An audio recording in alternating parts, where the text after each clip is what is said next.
주영석 기자의 뉴스 속으로.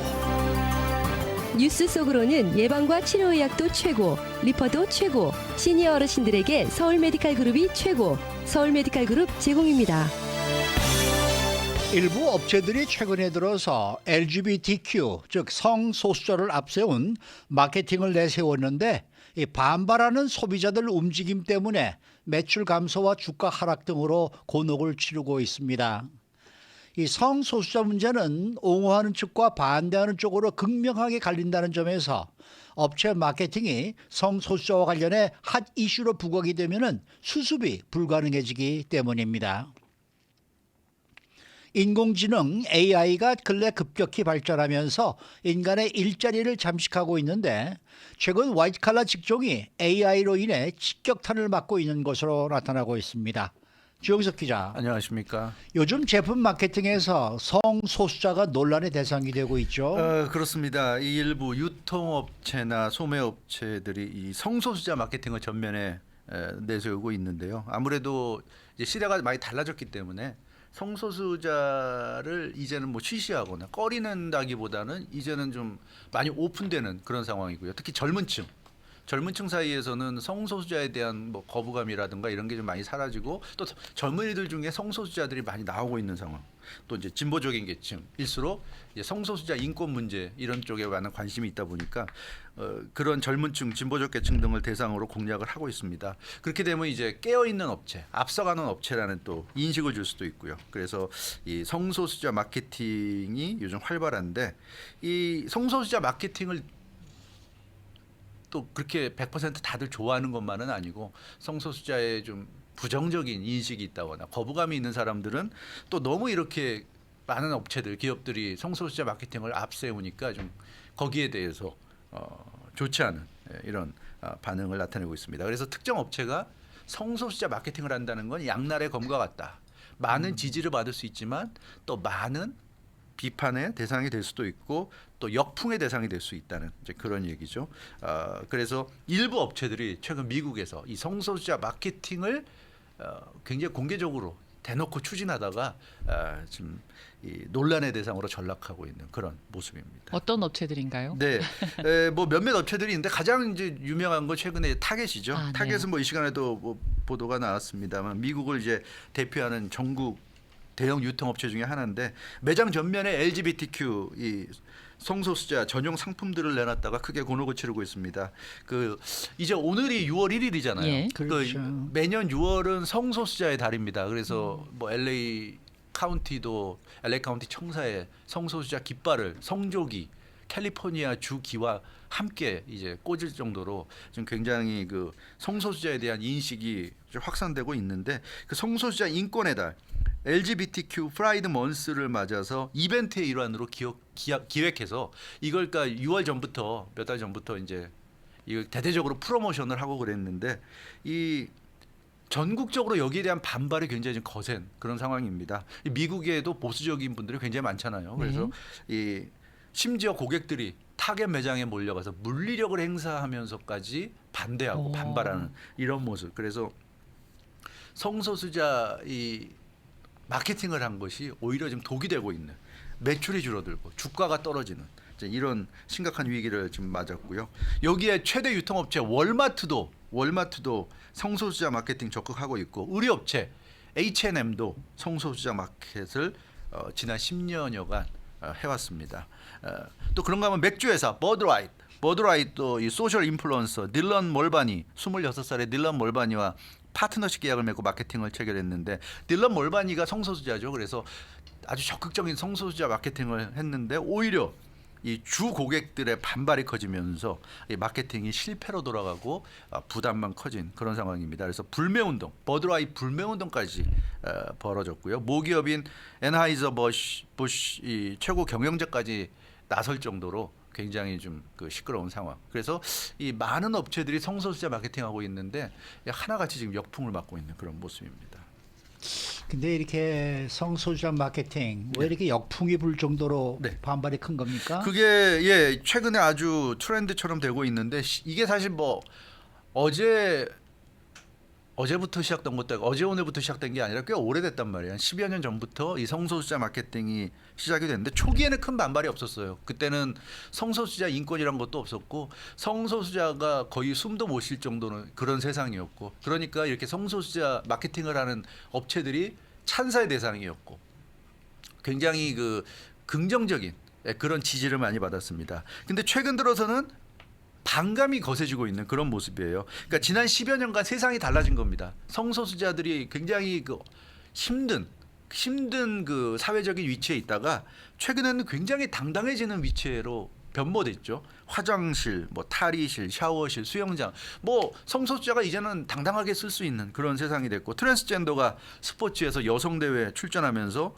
불공정 논란이 좀 가열될 정도로 오히려 트랜스젠더들이 전면에 좀 부각이 되는 그런 상황입니다. 여기에 뭐 미성년자 성전환 수술이 증가하고 있고 이러다 보니까 성소수자에 대해서 생각을 안 해왔던 사람들 또 성소수자에 대해서 긍정적이었던 사람들이 이제는 오히려 좀 반감이 커지고 있는 거예요. 워낙 성소수자들이 전면에 등장하다 보니까 그래서 최근에는 이런 그 여러 가지 이슈에 대해서 일반인들이 제3자적인 입장에 있던 일반인들이 긍정적이었던 사람들 또는 무관심이었던 사람들이 부정적으로 지금 돌아서고 있다.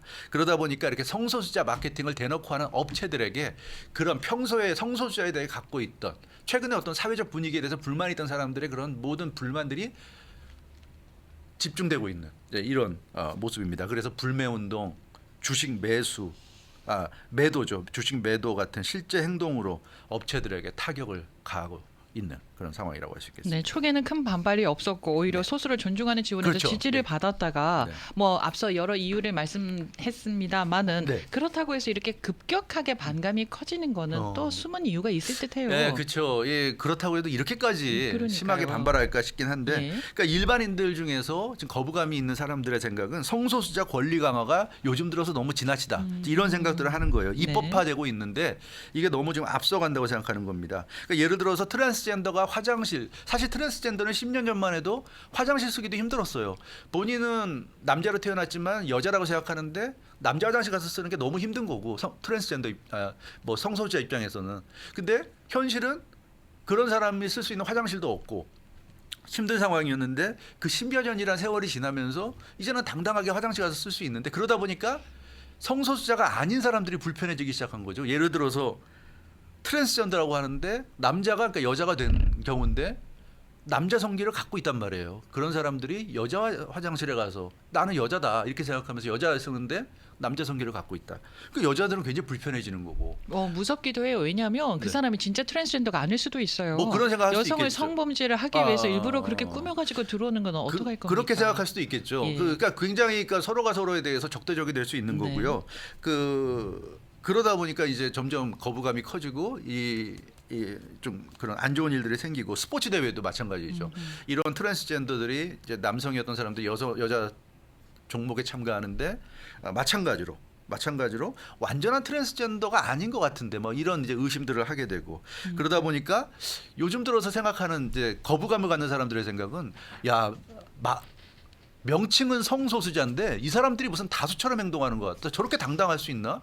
왜 우리가 움츠러들어야 되지? 막 이런 거부감을 갖는 것 같습니다. 그러다 보니까 세상이 좀 불공정한 것 같다. 성소수자들이 큰 소리치고 정상적인 성소수자가 아닌 사람들이 좀 위축된다. 특히 부모들의 거부감이 클 것 같습니다. 미성년자들이 성전환 수술하는 케이스가 증가하면서 네. 이 너무 사회적 분위기가 성소수자를 우대하는 것 같고 성소수자를 대단한 것처럼 취급하고 이러다 보니까 미성년 내 자녀들이 남자아이가 아들이 막 여자가 되려고 그러고 또 딸이 남자가 되려고 그러고 이런 경우가 막 늘어나니까 부모들의 거부감이 커지는 거죠. 그래서 이 타겟도 그렇고 뭐 월마트도 그렇고 H&M도 그렇고 MZ 세대를 대상으로 이 성소수자 마케팅을 하는데 그런 MZ 세대의 부모들의 거부감이 큰 것이 지금 이렇게 사회적인 어떤 충돌로 이어지고 있지 않나 이런 분석이 나오고 있습니다. 버드라이트를 만든 버드와이저죠. 네. 에너지 부시가 이 성소수자 소셜 인플루언서와 파트너십 계약을 체결했었는데 그러면서 적극적인 마케팅을 했다가 실패를 했지 않았습니까? 그것도 그게 같은 맥락. 같은 맥락이에요. 딜런 멀바니가 제가 그 성소수자라고 말씀드렸는데요. 이 사람이 그 소셜 인플루언서로서 굉장히 유명한데 26살밖에 안 됐지만, 근데 이 사람도 남성인데 여성으로 성전환 하는 트랜스젠더인데 이 사람도 성전환이 완전히 끝난 게 아니에요. 그러니까 이 사람도 아직 남자의 성기를 갖고 있는 사람입니다. 근데 본인은 이제 여자라고 생각하고 인플루언서로서 적극적으로 이제 사회 활동을 펴고 있는데, 이제 그러다 보니까 이런 사람과 버드라이트이 딜을 맺어가지고 성소수자 캠페인하고 이러니까 사람들이 볼 때는 야, 쟤는 남자 아니야. 제가 지 말로는 트랜스젠더라고 하는데 쟤는 아직 수술도 안 받았고 뭐 받는 중이라고는 하지만, 그럼 버드라이트는 너무 좀 저런 사람까지 트랜스젠더로 인정해주면서 마케팅까지 같이 하는 건 저 사람들도 돈 벌게 해주고 저런 건 아니지 않느냐, 이제 이런 거부감이 드는 거죠. 그래서 버드라이트이 마케팅에 실패하고 오히려 더 안 좋은 쪽으로 지금 영향을 받고 있는 것으로 나타났습니다. 그런데 그 업체들이요, 성소수자를 상대로 해서 마케팅을 적극적으로 펼쳤는데 비판 여론이 커진다고 해서 한 발 뒤로 물러가면서 마케팅을 처리하기가 그게 또 쉽지는 않아요. 뭐 반발이 큰 건 사실인데 예. 그렇다고 해서 처리하면 다저스가 그러잖아요 지금. 다저스가 그랬잖아요. 이 성소수자를 위해서 행사를 하다가 보수적인 사람들이 막 반발하니까 취소한다 그랬다가 그러면 당연히 인권 단체라든가 그렇죠. 예, 성소수자 단체들이 가만 안 있죠. 그러니까 다저스를 막 손가락질하고 욕하고 하니까 다저스가 결국 하루인가 이틀 만에 뒤집었어요. 그러니까 뭐 또 컷쇼가 또 거기 반발하고, 그러니까 또 컷쇼를 달래기 위해서 또 기독교 행사를 또 다저스면 한다 그러고 난리도 아닌데 마찬가지입니다. 그러니까 반발하는 사람들만 생각하면 아, 그럼 마케팅 안 하면 되지 할 수 있지만, 그렇게 되면 인권 단체가 가만 안 있고요. 인권 단체들이 또 나서고 성소수자 단체들이 나서면 그것도 만만치 않은 겁니다. 그러니까 이도저도 이럴 수도 없고 저럴 수도 없는, 그러니까요. 굉장히 어려운. 그래서 이런 성소수자 마케팅 같은 건 굉장히 이건 미묘한 거고 힘든 거예요. 한번 이렇게 이슈가 되면 이쪽도 아니고 저쪽도 아니고 굉장히 어려운 겁니다. 결국은 모든 사람들을 대상으로 물건을 팔아야 되는 이런 업체들 입장에서는 어느 한쪽하고 친해지면 다른 한쪽과는 원수가 되기 때문에 굉장히 운신의 폭이 좁아진다.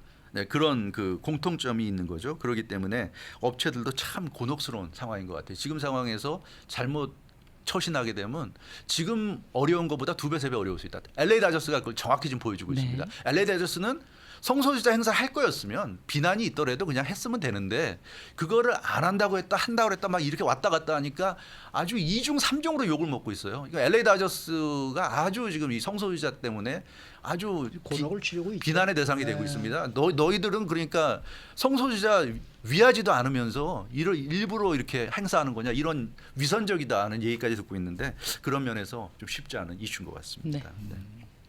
자, 이번에는 인공지능에 네. 대한 이야기인데 이 인공지능 AI 시대가 가까워지면서 화이트 칼라들이 큰 어려움을 겪고 있다. 그렇죠. 이런 소식이네요. 그렇죠. 어제도 잠깐 말씀드렸습니다만 화이트 칼라는 쉽게 대체가 가능하다. 단순 사무직 뭐 그 어떤 그런 것이잖아요. 그 사무실에 앉아서 컴퓨터 작업하고 이제 이런 경우가 많이 있는데 AI 인공지능이 주로 화이트 칼라 계층을 대체하면서, 인력을 대체하면서 화이트 칼라 직종이 어려움을 맞고 있다는 소식. 구체적으로 얼마나 어려워지고 있나요? 네, 그 인플로이 아메리카 취업 관련 비영리 단체인데요. 예. 여기서 수출 공개했는데 지난 3월에 마감된 2023 회계연도 기간 증가한 화이트 칼라 실업자 수가 15만여 명에 달한다고 그럽니다. 그러니까 화이트 칼라 일자리를 갖고 있다가 실업자가 된 사람들이 급격히 늘었어요. 특히 그 IT 관련 화이트 칼라 노동자들이 직격탄을 맞았는데 IT 분야 정리해고가 1년 전에 비해서 올해 88%나 거의 2배 가까이 네. 증가했습니다. 금융과 보험업계도 55%나 증가했어요. 그러니까 이런 잡들은 AI가 쉽게 대체가 가능하기 때문이다. 어제도 잠깐 말씀드렸다시피. 그래서 화이트 칼라가 더 위기가 크다는 근데 겁니다. 어떻게 화이트 칼라가 네. AI로 대체하기가 쉬울까? 그러니까 이 AI란 게 뭡니까? 인간이 제공하는 데이터를 바탕으로 해서 각종 업무를 수행하죠. 그러니까 단순하고 반복적인 업무일수록 인간을 대체하기가 매우 용이합니다. 근데 화이트 칼라 직종이 좀 그런 거잖아요. 사무실에 앉아가지고 뭐 서류 작업하고 뭐 이런 것들. AI가 대체하기가 굉장히 쉽다. 어떤 개성적인 일이 없어요. 그런 게. 그렇잖아요. 무슨 예술적인 일과는 관계가 없단 말입니다. 그러니까 어떤 기본적인 어떤 그런 그 방식이라든가 이런 게 다 정해져 있고 거기에 따라서 계속 비슷한 일을 반복하는 그런 이제 일들이 많기 때문에 화이트 칼라가 위기고, 반면에 그 블루 칼라직 기술직이나 예술직 같은 경우는 인간의 개성과 특성이 강하게 반영이 되죠. 네, 그러니까 AI가 그것을 이제 대체해주니까. 대체해주기는 쉽지 않다는 네. 겁니다. 네. 알겠습니다. 그래서 앞으로도 계속 예. 축소가 될 축소가 거거든요. 되고 화이트 칼라는 계속 축소가 된다는 게 대체적인 예상입니다. 뭐 IT 업계에서 그렇게 보고 있고요. 마크 저커버그 메타 CEO도 그렇게 보고 있고 직원들이 많이 떠나갔는데 떠나간 직원들의 자리는 이제 보충되지 않는다. 이런 얘기를 공공연하게 하고 있을 정도입니다. 그래서 이 화이트 칼라 직종이 예전에는 블루 칼라 직종보다 뭐 페이도 세고 더 좋은 직종처럼 우리가 여겨질 때도 있었는데 이제는 아닌 것 같아요. 쉽게 AI가 대체할 수 있다. 오히려 블루칼라 직종, 인간의 개성과 특성이 반영되는 블루칼라 직종이 더 생존력이 강할 수 있다. 이런 또 새로운 시대. 모든 게 자꾸 변해가네요. 그렇습니다. 네. 네. 주영석 기자였습니다.